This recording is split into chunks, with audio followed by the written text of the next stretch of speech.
School एवं मास education ये विभागर जो राज्य में प्राथमिक और उच्च प्राथमिक विद्यालय गुड़िकर शिक्षार गुणात्मक मान वृद्धि निमंते 20,000 कनिष्ठ शिक्षक योजना भित्तिक नियुक्ति निमंते ओडिशा विद्यालय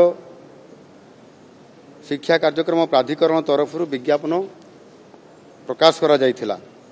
ये मामलार विचार करी राज्यर मान्यवर उच्च न्यायालय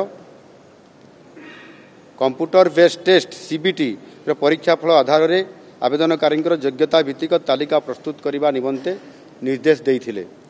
उक्त निर्देशनामा अनुजाई आवेदनकारी योग्यता भित्तिक तालिका प्रस्तुत करा जाई अछि। ओडिशा विद्यालय शिक्षा कार्यक्रम प्राधिकरण द्वारा 18,788 प्रार्थी चयन तालिका प्रकाश निमंते प्रस्ताव आज राज्य कैबिनेट सूचना और मार्गदर्शन निमंते ताकू उपस्थापना करा जायथिला।